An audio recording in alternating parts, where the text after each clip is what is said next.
పడుకునే ముందు మీరు మీ బెడ్ మీద అయినా సరే చేసుకునే ఫ్యూ స్ట్రెచెస్ నిద్ర సరిగ్గా పట్టడానికి హెల్ప్ అవుతుంది. బాడీ కూడా మంచిగా రిలాక్స్ అవుతుంది. మీరు పడుకునే ముందే అని కాకుండా ఈవినింగ్ టైంలో కూడా మీరు ప్రాక్టీస్ చేసుకోవచ్చు. Full stretch spinal twist. స్లోగా 5 రౌండ్స్ తీసుకోండి. స్లోగా సెంటర్, రిలాక్స్. షోల్డర్స్ రిలాక్స్ చేసుకొని స్లోలీ స్ట్రెచ్. స్లోలీ ఇటు సైడ్ స్ట్రెచింగ్స్ తీసుకోండి.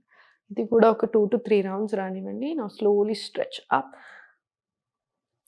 స్లోలీ ఫార్వర్డ్ తీసుకోండి. ఎక్కువసేపు అలిసిపోయి ఉంటే కూర్చొని షోల్డర్స్‌కి ఇట్లా ఎక్కువ బర్డెన్ వచ్చినప్పుడు మంచి రిలాక్సింగ్ ఉంటది. సో, స్లోగా టు యువర్ లెఫ్ట్ ఇన్‌హేల్.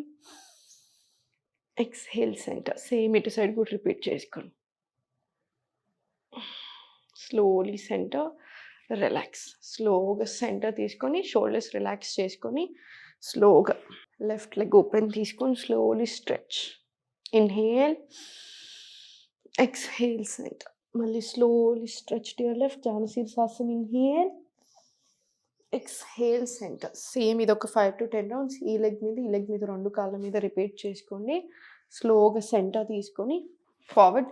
స్లోగా స్ట్రెచెస్ తీసుకొని నడుముకి కూడా హాయిగా అనిపిస్తుంది మీకు.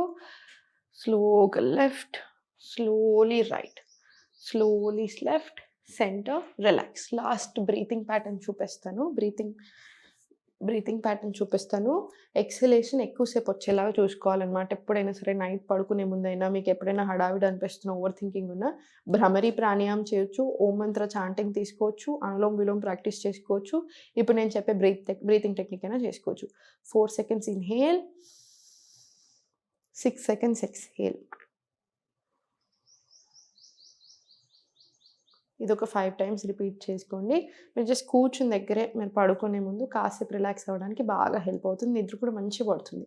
మీరు సుప్త బద్ధకోణాసన్ ఇట్లాంటివి కూడా యాడ్ చేసుకోవచ్చు.